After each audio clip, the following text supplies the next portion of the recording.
días, bienvenidos a 24 horas, la emisión nacional hoy es 28 de septiembre y así amanece Quito, 7 grados centígrados. Estamos con una imagen en vivo desde el sector de la Pizulí, en el norte de la capital. Hay cielo parcialmente nublado a esta hora en esa zona de Quito. El tráfico fluye en ese sector, pero más hacia el centro hay congestión vehicular. Recuerde salir temprano, recuerde tomar las previsiones del caso. Hoy es día miércoles, placa 56, no circula. Liz, ¿cómo estás? Qué gusto saludarte. ¿Qué tal, Milton? Amigos, buenos días. El gusto es mío ya de poder compartir con ustedes en este espacio, 7:01 de la mañana. Bueno, ahí estamos viendo Quito con esa temperatura de 7 grados centígrados, como tú has dicho, todos estos días con friecito, ¿no? Que no nos dejemos engañar los que no estamos en Quito por ese sol que vemos resplandece también, aunque ahora pues no mucho. Vamos a ver en Guayaquil qué está pasando, Milton. Veamos, mira, en esta avenida, la Narcisa de Jesús, en un tramo, es el norte de Guayaquil. Bastante tráfico por este sector a propósito de un accidente registrado también hace pocos minutos. Eso crea congestión vehicular, como vemos. Acá, cielo nublado, 22 grados centígrados. Tráfico, ¿ah? Tráfico en Guayaquil, así es siempre, Liz. Normalmente ese tráfico lo puedes ver 8 de la mañana, un poco más, es más fluido a esta hora, pero como hay un accidente muy cerca, entonces esto se genera por eso, por ese accidente de tránsito. La avenida Narcisa de Jesús está en qué parte? Cuéntenos para los que no nos ubicamos muy bien. Sí, en todo caso, ya los que van a circular, mejor tomar vías alternas para evitar esa congestión vehicular, y eso es al norte de Guayaquil, Milton. Muy bien, qué gusto saludarte, Liz. Amigos, qué gusto saludarlos. Y hoy vamos a tener importante información y entrevistas para ustedes, como todos los días. Y vamos a estar conversando más adelante con Álvaro Román, vocal suplente de la presidencia del Consejo de la Judicatura, a propósito de la resolución de la Corte Constitucional, que no lo facultó para ejercer la presidencia de la Judicatura, pero sí estableció reparaciones en este caso. Va a estar con nosotros también la ministra de Educación, María Brown, para hablar de las mesas de diálogo. Ayer el gobierno hizo un balance de todo lo que ha conseguido con el sector indígena, 54 acuerdos. Vamos a detallar el tema que le compete a la ministra de Educación. Y empezamos con ese tema de inmediato.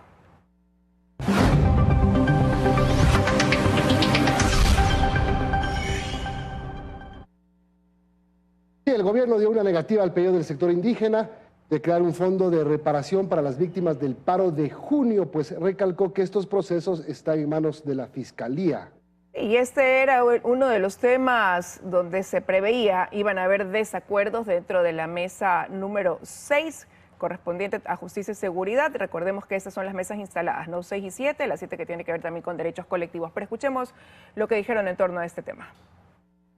Han transcurrido 70 días de trabajo en jornadas de 8 a 10 horas promedio, en las que han participado ministros de Estado y representantes de 32 instituciones.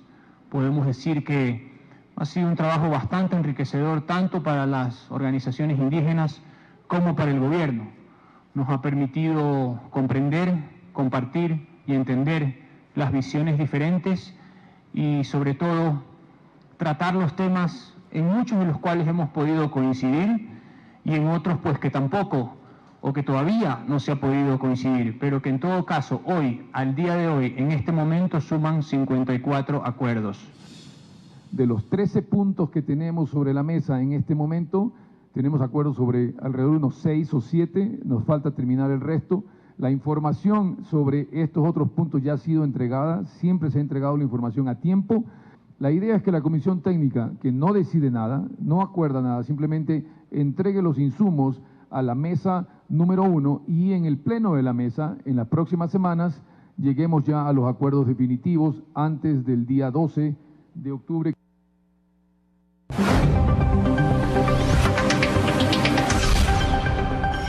Y el gobierno prepara un paquete de medidas para luchar contra la violencia hacia la mujer. Así lo dijo ayer el presidente Guillermo Lasso tras una reunión que mantuvo en el Palacio, y de hecho este anuncio lo hizo acompañado de ministras, viceministras y altas funcionarias de su gobierno.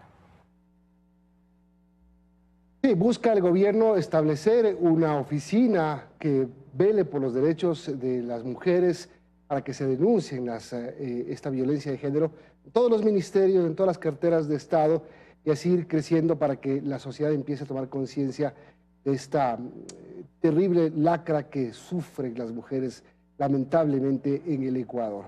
Una mujer cada hora es violentada en nuestro país. Vamos a preparar un paquete de medidas para combatir la violencia contra la mujer en todos los ministerios y entidades del Ejecutivo.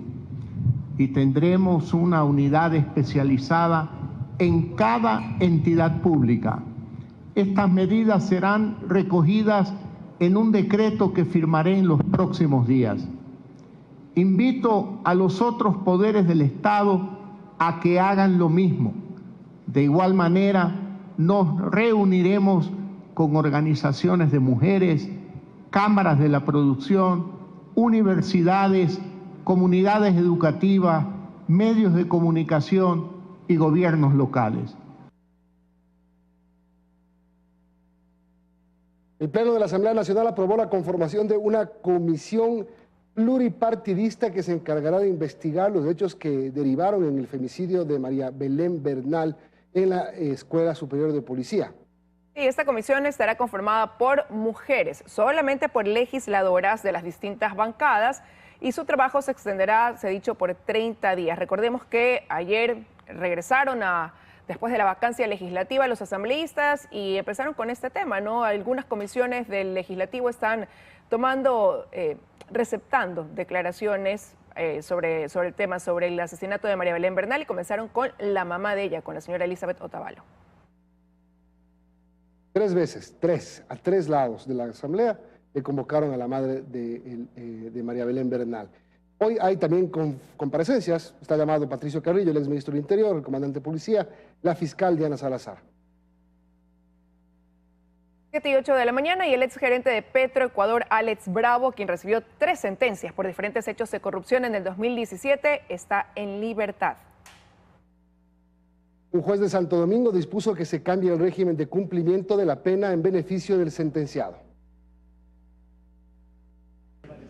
En 2017, Alex Bravo, exgerente de Petroecuador, fue sentenciado en 3 ocasiones, por enriquecimiento ilícito, por tráfico de influencias y por cohecho. Durante su estadía en prisión se le sumaron 6 meses más de sentencia por el ingreso de objetos prohibidos. Bravo acumulaba así una pena de 146 meses de prisión, un poco más de 12 años. Sin embargo, en junio pasado se resolvió reformar el cómputo de la pena, acumulando todas las condenas pendientes en 100 meses de prisión, es decir, 8 años y 3 meses. Tomando en cuenta que Bravo está detenido desde mayo de 2016, este cambio le permitió cumplir con más del 60% de la pena y con ello acceder a un cambio de régimen.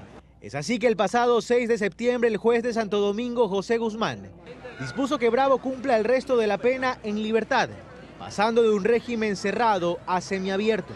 Para Bravo se dispuso la colocación de un dispositivo de rastreo electrónico, prohibición de salida del país y la presentación en la cárcel de Santo Domingo los días sábados entre las 8 y las 10 de la mañana. Las últimas reformas al Código Orgánico Integral Penal prohíben que aquellos sentenciados por enriquecimiento ilícito accedan a este tipo de beneficios. Pero dado que Bravo cometió este delito antes de las reformas, en su caso no aplican. Bravo es una de las piezas claves de la trama de corrupción que se destapó en Petroecuador. Como gerente de la estatal petrolera habría recibido no menos de 12 millones de dólares en sobornos. Hoy Bravo cumplirá lo que le resta de la pena en libertad. En Guayaquil, Carlos Acoto, 24 horas.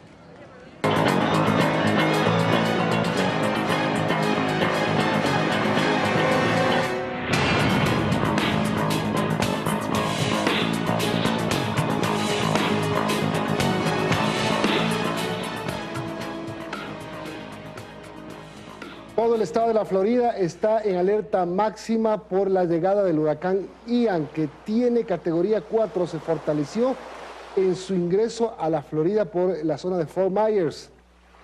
Sí, ahí vemos cómo avanza. Son imágenes en vivo, Milton, las que les estamos mostrando en este momento, amigos. Es así.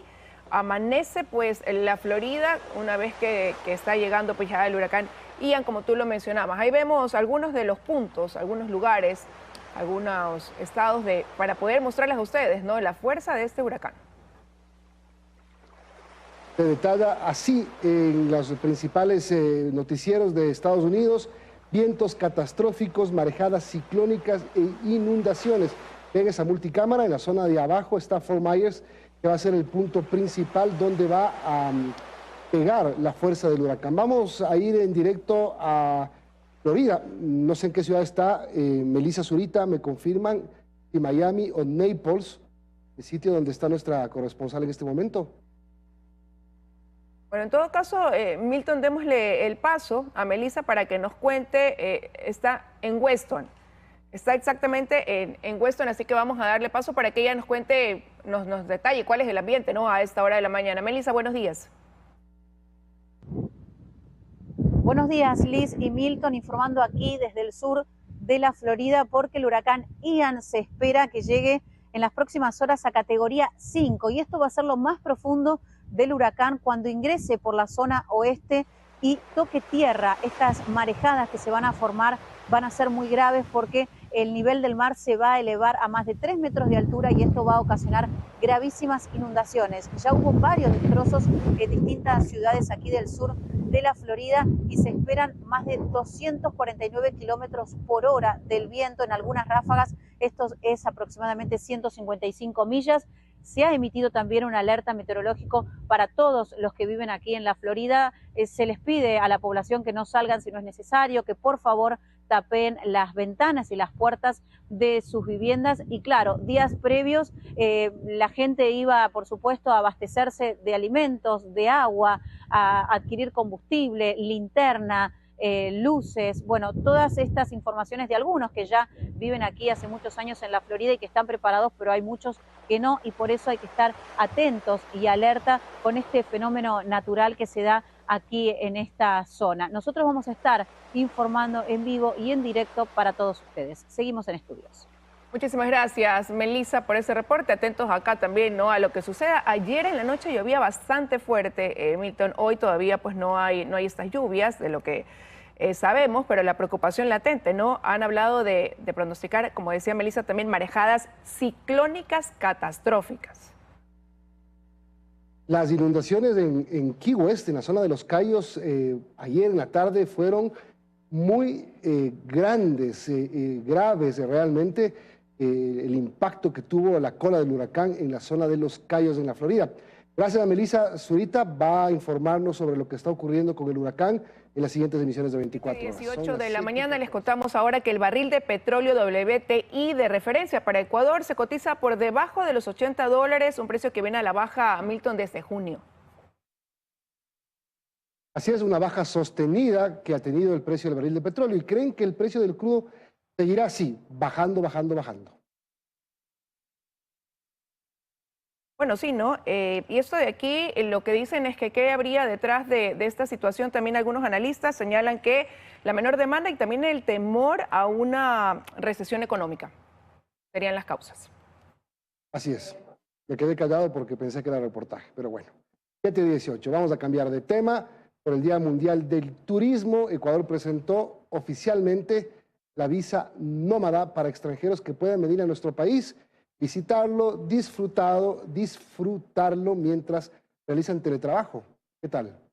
Sí, además de ese anuncio, ¿no?, en el marco del lanzamiento de esta visa nómada, el ministro de Turismo Nils Olsen también habló de que el sector presenta este 2022 cifras positivas, se convierte en un sector que ha tenido bastante crecimiento y una recuperación importante después de haber sido tan afectado durante lo más fuerte de la pandemia del COVID-19. Escuchemos. Sí.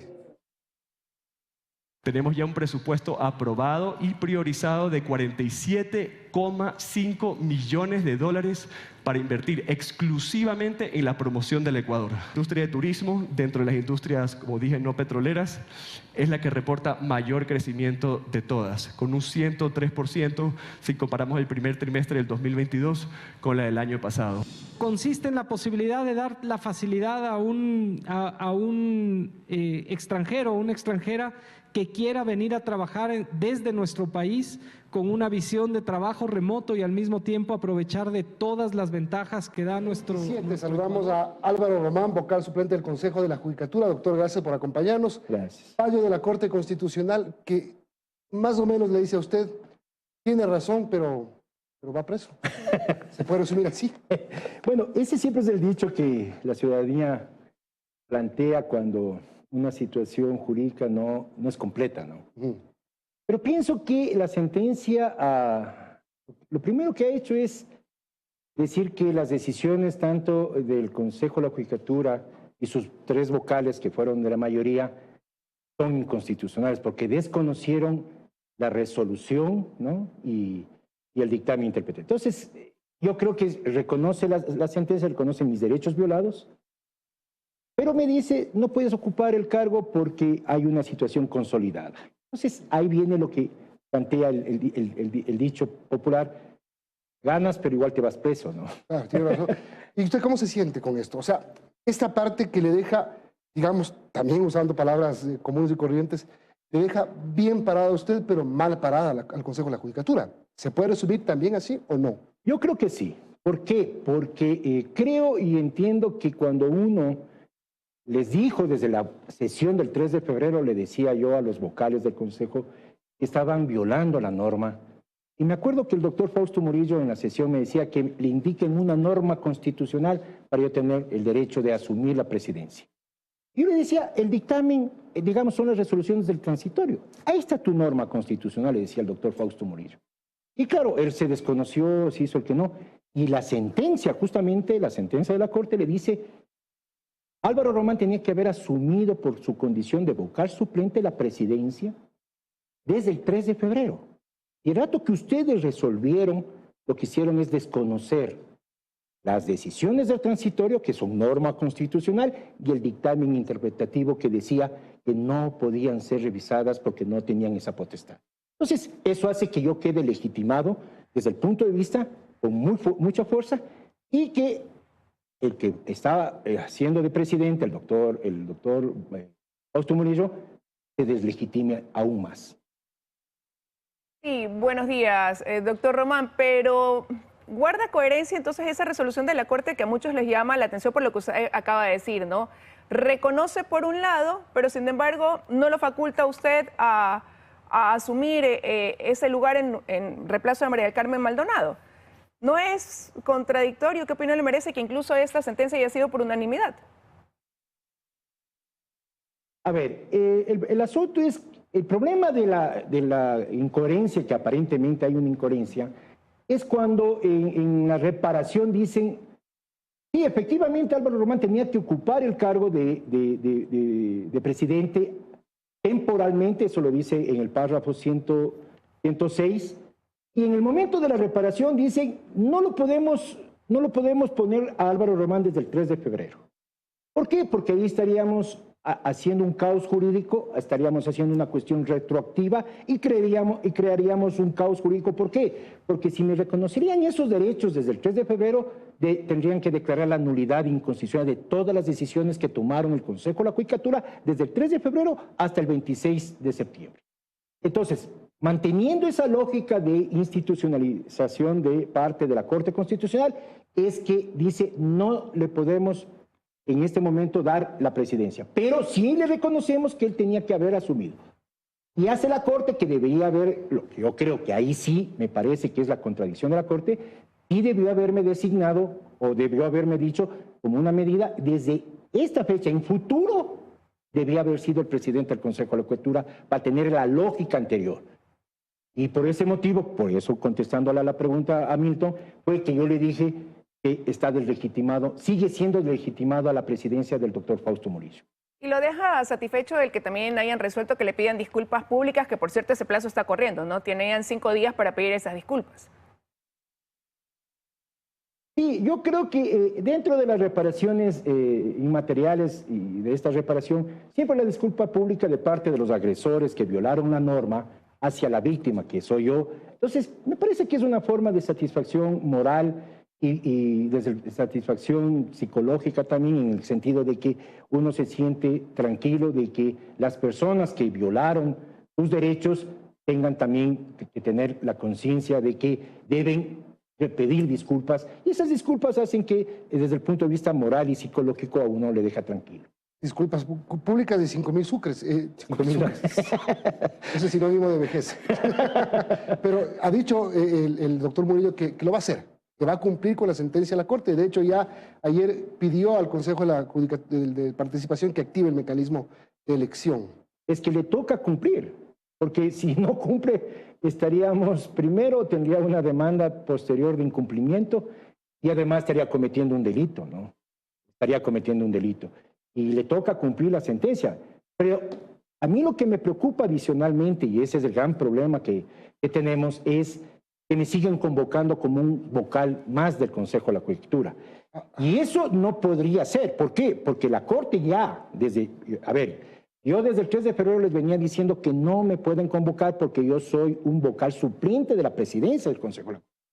Pero ellos arbitrariamente, a través del director general, el doctor Santiago Peña Herrera, ellos me siguen convocando como un vocal más del Consejo. Perfecto, pero... Entonces, eso a mí me preocupa porque estarían ya con la sentencia que les dicen, ustedes incumplieron, no sigan cometiendo el error, no sigan cometiendo un delito, ¿no? Pero en lo de fondo, vamos a lo de fondo, y al origen de todo, al origen constitucional. Y sabe que a usted legalmente no le hubiese tocado la presidencia del Consejo de la Judicatura. Su lista, usted estuvo en una terna que no nació de la vertiente de la Corte, del Consejo de la Corte Nacional de Justicia, del presidente de la Corte Nacional de Justicia. La Constitución dice que el presidente de la Judicatura será el elegido de esa terna. Pero, a ver... El seguro del Consejo de Participación Transitoria es otra cosa. Ya, eso es lo que un poco marca este camino. La Corte dice que hay que hacer una interpretación sistemática e integrada de la Constitución. Entonces dice, y efectivamente en el párrafo, por ejemplo, en el párrafo 93 y 94 de la sentencia, sostiene y dice, a mí efectivamente estoy en un proceso transitorio y hubo las competencias extraordinarias del transitorio. Pero a mí me eligen de suplente y de acuerdo a la decisión del transitorio, que es una norma constitucional. Con seguro. Entonces, con seguro, que además viene por el dictamen interpretativo, tenemos que hacer la interpretación con el 179. Es decir, las tres normas. 179, las decisiones del transitorio y el dictamen interpretativo. Esas tres normas tienen que interpretarse sistemáticamente e integrarse. Entonces, bajo esas tres normas, me dicen sí, pero recuerden, les dice, yo estoy en un periodo extraordinario. Y esa transición yo ya fui designado suplente. Ahora, y ahí viene y lo dice en el párrafo 106 de la sentencia. Dice, efectivamente el doctor Oman es nombrado suplente, tenía que asumir la presidencia ante la falta, pero dice en el 106 temporalmente. Y ahí viene la coherencia con el 179. No podía ocupar definitivamente la presidencia hasta que acabe el periodo. Y no solamente que hasta que se designe el titular de la terna de la Corte Nacional. Entonces, la sentencia deja claro muchas cosas, ¿cierto? Es decir, yo tenía que asumir la presidencia temporalmente, no definitivamente, sino temporalmente, hasta que mande la terna. Entonces, esto lo podíamos haber solucionado, Milton, el 3 de febrero. Y el doctor Saquicela, conversábamos, yo tuve una reunión con los vocales Murillo, Juan José Murillo y Fausto Murillo, y les dije mi posición. ¿Puedo ser definitivo o puede ser temporal? Parece que el teléfono dañado, no llegó correctamente el mensaje al presidente de la Nacional e hicieron lo que hicieron. Si el doctor Saquicela hubiera tenido una situación de prudencia, me hubiera llamado, conversábamos, no hubiéramos estado en esta situación jurídica. A veces la democracia nos llama ¿a qué? A tener consensos, diálogo, no formas autoritarias e inconstitucionales de decisión, peor de las autoridades. Ahora, doctor, entonces eso quiere decir que una vez tomada la decisión de la Corte Constitucional, a usted le correspondería asumir esa vocalía que dejó vacante la doctora María del Carmen Maldonado temporalmente, y cuando ya sea pues designado el nuevo vocal, usted regresaría como vocal suplente. ¿Qué pasa ahora, o sea, inmediatamente después de lo resuelto por la Corte? No, Liz. La Corte lo que está diciendo es que yo siempre debo ser el vocal suplente de la presidencia de la Corte del Consejo de la Judicatura. No tengo otra condición. A mí no me da que yo pueda ocupar otra vocalía, no.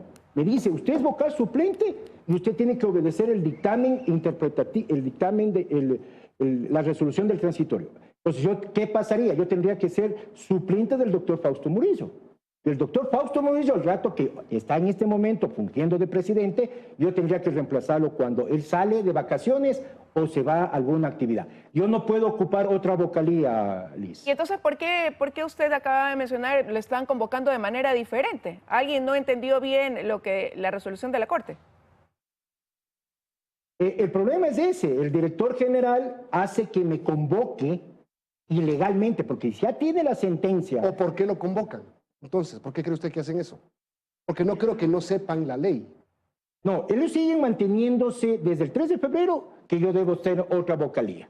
Entonces, ellos siguen en el error, en esta confusión interpretativa, y pienso yo que será porque ya no quiero llegar a mayores, presionarme para que renuncie, para que deje el cargo, porque acuérdese que yo no estoy recibiendo una remuneración del Consejo de la Judicatura, no puedo ejercer mi profesión, tengo 7 meses. ¿Qué va a hacer entonces, doctor?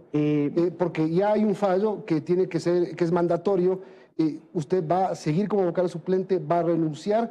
Porque si no renuncia, además no puede ejercer su profesión, como lo dice. Claro, ¿De qué vive? A ver, del vocal suplente yo puedo regresar y volver a ejercer la profesión. Entonces, yo lo que tengo, y voy a hacer, activarme ahora, explicarle al director general que tiene que dejarme de convocar al Consejo de la Judicatura. Tendrán que convocarla, me parece a mí, a la suplente del doctor Murillo, que es la vocal que debería asumir como para llenar esa vacante de los 5 miembros. Yo no debería ocupar, porque mi condición solamente es de suplente. Entonces, yo voy a mandar ahora una carta explicándole al director general que está cometiendo un error y está incumpliendo orden, digamos, 2 normas constitucionales que son la resolución del transitorio y el interpretativo, que ya lo aclara la Corte Constitucional. Entonces, si él sigue cometiendo esto, está cometiendo un delito. Ahora, analicemos escenarios, ¿no? Ya se ha dispuesto el Consejo de Participación Ciudadana que inmediatamente pues realice ya este proceso para la designación de ese vocal una vez que la Corte Nacional de Justicia envíe esa terna. Y he leído comentarios de personas que dicen qué pasaría si en la terna se incluye al doctor Álvaro Román. ¿Usted aceptaría conformarla? Liz, yo creo que mi ambición nunca fue ejercer un cargo sino restablecer el ordenamiento jurídico. Ese fue mi principal lucha. Yo he conseguido con esta sentencia que se reconozca la norma constitucional y no aceptaría yo una nominación por parte de la Corte Nacional. Y creo que la Corte Nacional tampoco lo va a hacer, porque en coherencia, si me desconocieron como vocal suplente, que yo no podía asumir la presidencia, sería una falta de ética de mi parte y creo que no sería una situación... sería una vanidad personal y creo que eso no va conmigo. O sea, no se va a quedar de vocal suplente. No, yo quedo como vocal suplente. ¿Hasta cuándo? Hasta que acabe mi... ¿No puede renunciar a eso? Podría renunciar también. ¿Y no quiere renunciar? Bueno, es que... Digo, o sea, pregunto, porque hay un tema con la Corte Constitucional que ya no va más, o sea, el tema va ahí. Es que yo vuelvo a ser suplente siempre, como yo siempre fui. Yo desde el 2019, desde el 23 de enero del 2019, yo fui vocal suplente de la doctora María del Carmen Maldonado. Y eso les dice la Corte Constitucional, les dice, el doctor Román era suplente. Y como suplente tiene que mantenerse. Y cuando haya el 258 del Código Orgánico de la Función Judicial, le dice a usted que ante la falta temporal o definitiva tiene que asumir el alterno. Bueno, sí sería interesante que el Consejo de la Judicatura, el director, explique por qué lo siguen convocando. Ya veremos la respuesta. Gracias, doctor. Gracias también. Álvaro Román, vocal suplente del Consejo de la Judicatura.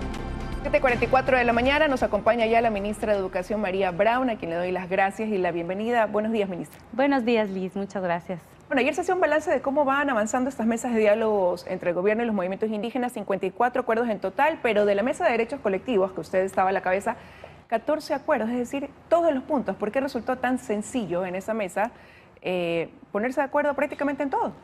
Bueno, Liz, la Mesa de Derechos Colectivos tiene varios puntos a tratar, algunos de los cuales siguen trabajándose. El día de ayer tuvimos mesa todo el día y retomaremos la mesa el día jueves, pero el primer punto de esta mesa era educación intercultural bilingüe. Habían planteados 14 inquietudes por parte de las organizaciones y a esas 14 inquietudes pudimos dar una respuesta satisfactoria, por lo tanto hemos alcanzado un acuerdo en esos 14 pedidos. Esto no es sencillo, no es que ha sido fácil, sino que ha sido producto de un esfuerzo muy importante por parte tanto de las organizaciones como de los equipos técnicos del Ministerio de Educación y de la Secretaría de Educación Intercultural Bilingüe y la Etnoeducación. Hemos trabajado apegados a la norma y yo interpreto que esto también es el resultado de que como Ministerio de Educación hemos mantenido conversaciones directamente con las organizaciones, incluso antes de las mesas de diálogo. No es la primera vez que hemos conversado ni con CONAIE, ni con FEINE, ni con FENOCIN, por lo tanto sabemos cuáles son las preocupaciones de las distintas organizaciones, hemos mantenido una política de diálogo abierto, completamente abierto desde el inicio de la administración y esto hace que en un contexto de mesas de diálogo podamos encontrar estos puntos de acuerdo de una manera satisfactoria. Y una de esas decisiones es desvincular a la Secretaría de Educación Intercultural Bilingüe del Ministerio, darle autonomía, ¿no? Pero eso también implica condiciones para poder hacerlo, un mayor presupuesto. ¿Está garantizado todo esto para poder dar paso, como digo, a esa autonomía? Uno de los acuerdos principales es darle vida a una autonomía de la Secretaría de Educación Intercultural Bilingüe y la Etnoeducación que se planteó en la reforma a la Ley Orgánica de Educación Intercultural, LIS. Esto no es algo que ha surgido como una idea de la mesa, sino que ya se había alcanzado un consenso respecto a aquello en la nueva ley y por lo tanto lo que hemos encontrado es acuerdos de cómo vamos a viabilizar esa autonomía que estaba planteada en la norma. Para ello vamos a primero derogar el decreto ejecutivo mediante el cual la Secretaría fue creada en su momento a través de la Presidencia de la República, ya que ahora la norma superior, que en este caso sería en materia educativa, que es la Ley Orgánica de Educación Intercultural, le da esa autonomía. Por lo tanto, este decreto y ya la ley no coexisten necesariamente, por lo tanto el acuerdo es con Secretaría Jurídica de Presidencia trabajar en la derogatoria de este decreto ejecutivo, de manera tal que ya se implemente plenamente lo que está en la ley orgánica. Asimismo, se ha solicitado dentro de la mesa que se eleve a nivel de ministro, a un rango de ministro, al secretario de Educación Intercultural Bilingüe en las formas de contratación del personal vinculado en estas instituciones. Esta es una posibilidad que se prevé, se mantiene como secretario o secretaria, porque así está planteada en la norma, pero tiene una remuneración y un rango equivalente al rango de ministro. Asimismo, en estos acuerdos, uno de los elementos más importantes que se ha planteado, Liz, es cómo viabilizar esa autonomía si es que no tenemos digamos así, las condiciones del presupuesto y las capacidades para ejercer esa autonomía, lo cual es algo que también es legítimo y habíamos conversado ya desde antes con las organizaciones y esto implica sin duda el revisar el presupuesto. Con el traslado de las competencias también hay un traslado de un presupuesto adicional que supera o es adicional a aquel presupuesto que ya mediante decreto ejecutivo el presidente Guillermo Lasso había agregado a la Secretaría en un primer momento. Milton. Hola, ministra, buenos días. El primer paso entonces, darle rango y categoría de ministerio a la CEIBE, la Secretaría Intercultural Bilingüe de Etnoeducación. Ahora, el traspaso de competencias, son 6 rubros básicos los que van del Ministerio de Educación a la Secretaría Intercultural Bilingüe. ¿Cuáles son? Son los rubros principales. Milton, buenos días. Como tú acabas de mencionar, el primero es el traspaso de la competencia de administración de los docentes de Educación Intercultural Bilingüe y la Etnoeducación. Estos docentes, además de haber pasado por un concurso de méritos de oposición, al igual que en el resto del sistema, deben tener el dominio de una lengua cuando van a trabajar en una institución intercultural bilingüe. Por lo tanto, es un requisito adicional para que los niños puedan aprender en la lengua materna, que obviamente es una preocupación de las nacionalidades. Son 9.001 docentes que pasan a la Secretaría y por lo tanto se requiere de un presupuesto de 117 millones de dólares anuales para que puedan manejar esta nómina de docentes. Asimismo, el mantenimiento de la infraestructura, con el traspaso de las instituciones de educación intercultural bilingüe, más de 1.730 instituciones de educación intercultural bilingüe, se requiere un presupuesto para darles mantenimiento a estos predios educativos y por lo tanto para el año 2022 ese presupuesto será de $2.200.000 que complementan el presupuesto que previamente ya tenía la Secretaría. El tercer elemento es la reapertura de instituciones educativas. Esta política se comparte con las organizaciones que buscan también que las escuelas rurales y sobre todo en las comunidades estén cercanas a esa población. Por lo tanto, esa reapertura de instituciones educativas se realizará tanto por parte del Ministerio de Educación, cuando sean instituciones de educación intercultural, y por parte de la Secretaría de Educación Intercultural Bilingüe y la Etnoeducación, cuando son instituciones de educación intercultural bilingüe. Para eso tendrán este año 2022 un rubro de $1.100.000. Y también tenemos los temas de alimentación escolar, textos escolares y uniformes escolares. Ya el Ministerio tenía una política de adquisición de uniformes escolares con pertinencia cultural. Ahora estamos trabajando con ellos y en estas mesas de seguimiento a los acuerdos, uno de los temas es cómo afianzar también una alimentación escolar más pertinente para comunidades indígenas en donde están asentadas estas instituciones de educación intercultural bilingüe, para un monto total de $133.000 millones en este año de 2022. 133 millones debe ser, ¿no? Así es, 133 millones de dólares en el año 2022, perdón. Nos dio una cifra muy importante. Ahora, aquí un tema bien importante, ministra, que es el rediseño de los currículos de educación para cada nacionalidad. Ese es un tema, digamos, es un reto importante, un currículo para cada nacionalidad indígena. Así es, y esto va muy en la línea con lo que ya se había planteado como esta política o en parte del plan de desarrollo educativo, Milton, en cuanto a la pertinencia de la educación. Habíamos hablado ya de este elemento de la contextualización curricular, y es precisamente esto lo que quieren afianzar las organizaciones. Cómo lograr que esa contextualización también recoja la diversidad, no solo de la lengua, sino de lo que va acompañado con la lengua, que es los conocimientos ancestrales, la cultura de cada territorio, la vocación incluso productiva de cada territorio, para que estos currículos respondan a lo que cada uno de esos pueblos y nacionalidades necesita. Por lo tanto, esto va en esa misma línea. Habíamos ya trabajado en contextualización de muchos de los elementos y materiales con la Secretaría, y lo que se busca a través de este acuerdo es afianzar este camino, lograr unos currículos más contextualizados, pero manteniendo el modelo de educación intercultural bilingüe, el MOSEIB. Aquí no se ha planteado el desarrollo de un nuevo modelo. ¿Cuántos currículos serían? Bueno, son 14 lenguas, ¿no? Son 14 lenguas en las que trabajamos en el sistema educativo, y por lo tanto lo deseable es tener adaptaciones o contextualizaciones curriculares para cada una de ellas.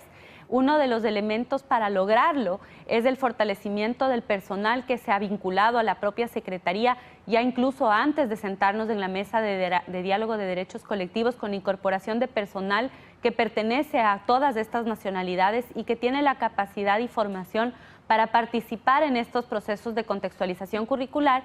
Y también se ha acordado, y ya se había avanzado, pero se ha avalado esta decisión en la mesa, la contratación de asesores educativos para cada nacionalidad, que en el territorio estén desplegados expertos en la materia para que puedan acompañar el aterrizaje de estas contextualizaciones curriculares a las instituciones educativas, porque no se trata solamente de cambiar la directriz o la norma, sino de buscar mecanismos eficientes para que ésta se pueda implementar de forma óptima ya en las escuelas. ¿Cuánto tiempo pudiera tomar entonces esta revisión de la malla curricular? Depende cada una de las nacionalidades, Liz. Tenemos ya avances sumamente importantes.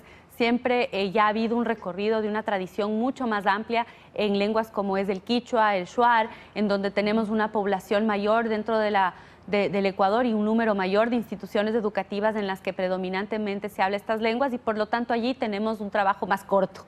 En donde tenemos un trabajo más extenso, donde la Secretaría va a tener que concentrarse, va a ser en aquellas lenguas que son lenguas con menor número de población, por lo tanto también un menor número de expertos en esta materia, en donde en algunos casos también hay un trabajo paralelo del rescate, la revalorización de la propia lengua, la traducción de la lengua a, por ejemplo, un código escrito.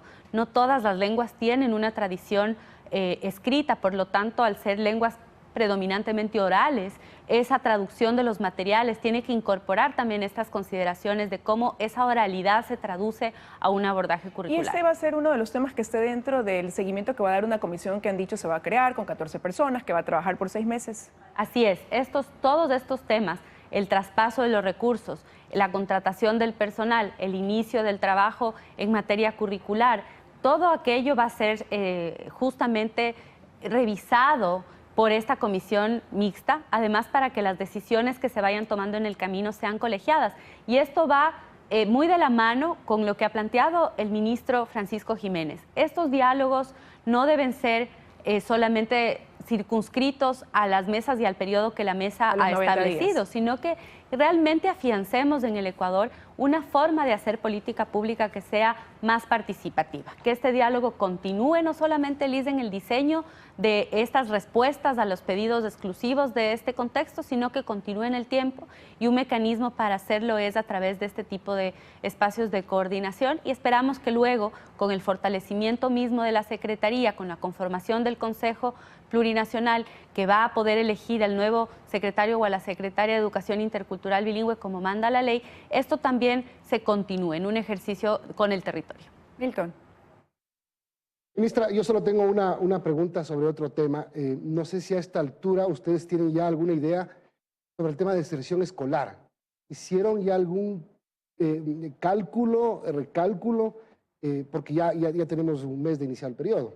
Eran 56.000 alumnos, ¿no?, que no se habían matriculado. ¿Cómo ha variado la cifra? Así es. Como les había anticipado en una entrevista previamente con ustedes, esto era un poco prematuro, como tú mencionas, Milton, porque debemos comparar, como coloquialmente se dice, Liz y Milton, peras con peras, manzanas con manzanas. Entonces, si comparábamos en ese momento la matrícula para el mismo periodo del año anterior, veíamos inclusive un pequeño incremento, y lo que veíamos es todavía no habíamos llegado a al mismo nivel de matrícula que tuvimos al final del año lectivo previo.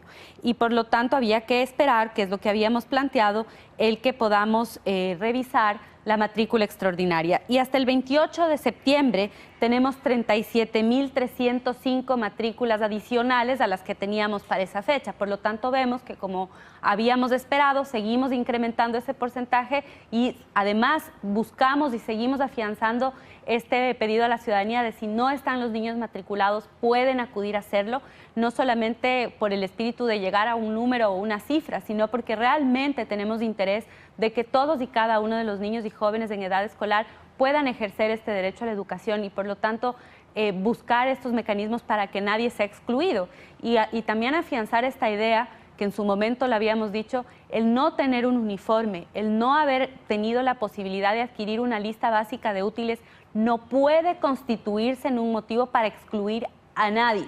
Si es que en cualquier institución educativa del país, una familia que no ha tenido las posibilidades de adquirir estas listas, o el uniforme, si es que no es una institución en donde se entrega el uniforme de forma gratuita, no se le está permitiendo ingresar por parte de una autoridad, un docente o la comunidad, sí les pedimos por favor reportarlo, porque esto no puede ser posible. Muchísimas gracias, ministra, por habernos acompañado esta mañana aquí en 24 horas. Colegios, ojalá lo tengan claro y escuchen eso. Gracias, ministra. Buenos días. A ustedes.